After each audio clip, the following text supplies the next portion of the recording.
Hi everybody, this is Brian David Marshall coming to you from the Tournament Center at Pro Tour Dark Ascension. I have with me here Pro Tour Dallas finalist Orrin Beasley. He's a Pro Tour regular and a Star City competitor. You do really well in the Open Series. Yeah, I do all right. Very low-key gentleman. And we're here talking about a deck. We saw Shaheen Soorani play a version of this deck last week. It's kind of like a Esper Planeswalker control deck. But you went under the hood of the deck with Pat Cox, consulted with Shaheen Soorani a little bit, and you came out with a version that we've been calling Soul Control. Yeah, that's right. So what's the big difference between last week's deck and this week's deck for the Esper Control? Well, last week's deck Shaheen was playing, so he doesn't like one-mana removal spells, so we had to get some Tragic Slips in there. And those are just really important to keep up with the humans and Delver decks in the format. Especially with Thalia now.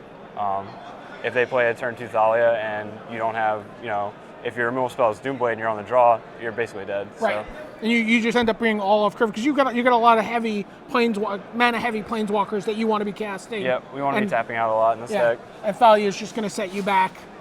Yep. At least a turn. Yeah. So Tragic Slip. So this is a card that's great. It kills Champion of the Parish. It kills Delver, but combined with, say, a Liliana the Veil, you could also take down a Primeval Titan. Exactly, yeah. Liliana's great at, like making them a sack a guy to turn on the Morbid for Tragic Slip and taking down bigger guys. And have you, has that happened? Is that something is that like one of those like magical Christmas land things, or is that actually something that happens in practice? Yeah, that actually happens quite frequently, especially if they have, if like a human deck has Honor of the Pure in play. It makes all their guys like basically immune to Tragic Slip, but like not on turn 4 when you play Liliana. Right. So another card that wasn't in the version last week, I believe, was Lingering Souls. That's right. That's the Soul and Soul Control. Indeed. Lingering Souls we got in the deck to test out, and it just was awesome. Everything from pressuring the other control decks to providing blockers for your Planeswalker against the aggro decks. Right. So you have a suite of, what is this? This looks like a million Planeswalkers up here. Basically. Believe it or not, there were more in Shaheen's deck. So. so we start off with 3 Liliana the Veil. We already mentioned her. Yep. Gideon's been kind of like he's been kind of like on the down low a little bit here. We've not seen this guy in a while. But tell us what role Gideon plays for you. Gideon's super important against the humans matchup, which we expected a lot here today because Thalia made the deck so much better against the field. And it's just I've actually killed a lot of control players with it too, just attacking for 6. Just get in there. Yeah. Sorin, Lord of Innistrad. Sorin in testing was not the best, but against like somewhat unexpected field like a Pro Tour, it was seemed like a pretty good idea, and it's also turns out it's pretty good against humans too. It just provides dudes. Is very easily comparable to the old Elspeth. And next to him is the new Elspeth. Yep.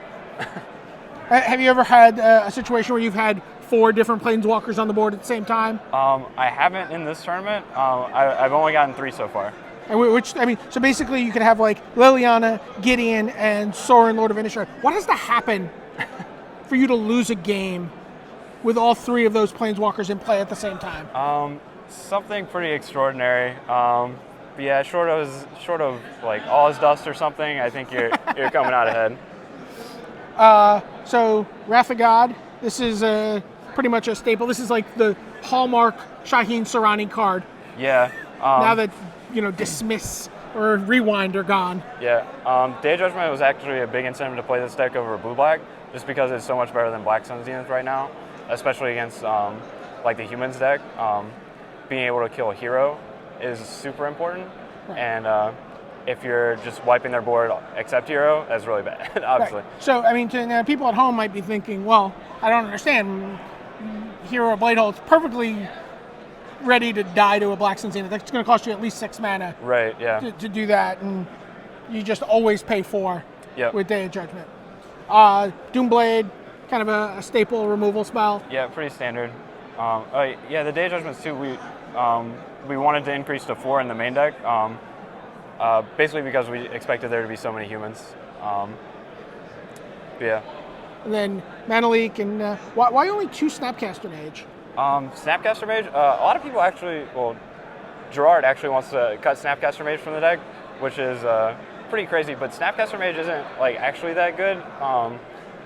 Like, he's good with Tragic Slip. Like, you play him, target Tragic Slip, block, and turn on the Morbid. But so you get to use it. You get to kill a 1 toughness creature. Yep. Play Snapcaster Mage, and then kill that Primeval Titan we keep picking on throughout this segment. Exactly. Yeah, and but yeah, he's a lot slower against a lot of the decks than you want him to be. Okay. But yeah, so that's why there's only 2. Right, and you don't have the, Shaheen is well known for his disdain for Preordain. Yeah. And so you don't have any of the 1 mana cantrips that really make Snapcaster Mage so exciting, right? Exactly. Yeah. Yeah. So what you do have for card drawing is 3 Think Twice, 2 Forbidden Alchemy. Well, what are you doing with those cards? The Think Twice and the Alchemy are really for smoothing. You want all your draws to be consistent, and the Think Twice and the Alchemies really help there. The Alchemy is even better in this deck now that we added Lingering Souls to put in the yard too. Oh, sure. Now, have you had a situation? We've certainly seen. It's gonna sound like kind of crazy, but we've seen. Think Twice and Forbidden Alchemy are just like these amazing tools when you're playing online in a limited. You're playing in a draft, and you want to keep, say, a werewolf deck from flipping their werewolves. Have you had any situations? We've seen like people playing werewolves in Constructed. Yeah. Have you had any situations where you've had to like sort of set up your spells and? I have actually. I played against a green-white humans deck that had Mayor of Averbrook in it, and he passed and flipped it on his turn, and I would untap and play, Think Twice, Lingering Souls to flip it back, and I did that for about 3 turns to keep it on the front side. That's awesome. So lessons from Limited, getting applied to Constructed.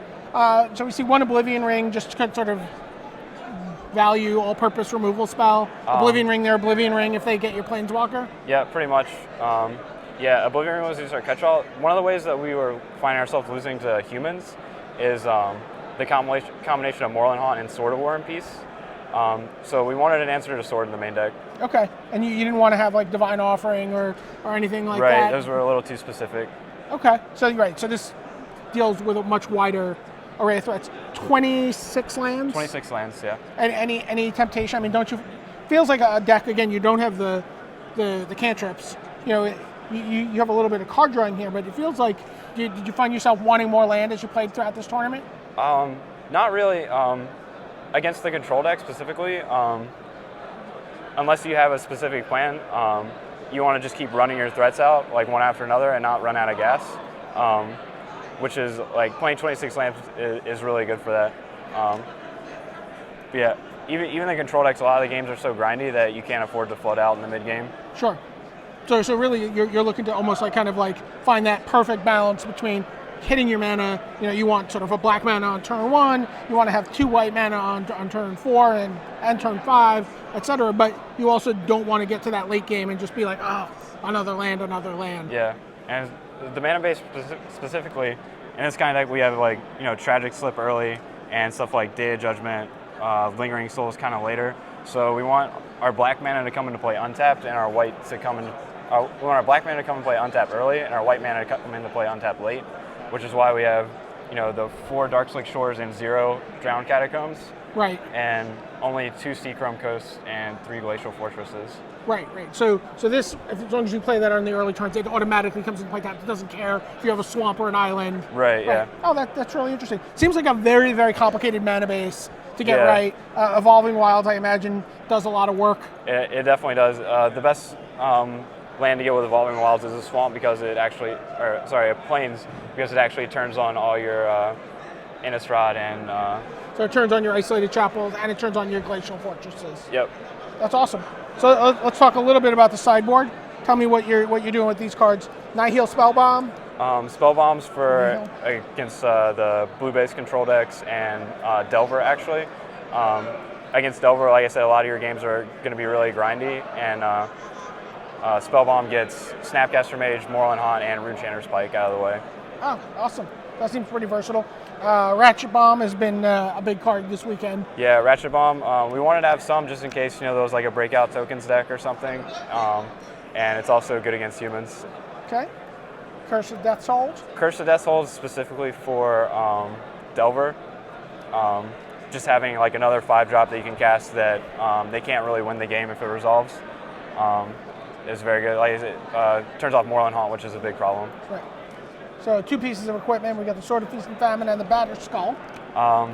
Those come in against like the sword will come in against your like your ramp decks or other control decks, and the Batterskull will come in against control decks and aggro decks too. Sure. Revoke Existence, 1. Yeah, we wanted 1 revoke, especially with Snapcaster Mage. So you can like alchemy, put it in the yard, and still have a target for it. Against stuff like I played against Birthing Pod twice in the tournament. It was good there. But like I said, the big way that we lose to humans is Sword Haunt. So we wanted another answer to Sword in the sideboard. Okay. Then we got a handful of creatures the back end of your sideboard here. Yep. You got the Azure Mage. Yep. I imagine that has to come in against control decks. Yeah. So against the control deck, since we're the only creatures we're running in the main deck are Snapcaster Mages, the idea is that they'll side out a lot of their removal. And you know, this guy's great on turn 2. He's great on turn 15. Right. You just play him, and they can't mana leak him, and he just draws you an endless stream of cards. Right. Both beat down and control. Yep. Geist of St. Traft, all beat down all the time. All beat down. Yeah, he's coming in against the control deck for the surprise aggro. So hopefully they've taken out their sweepers and stuff, and we'll be really vulnerable to him.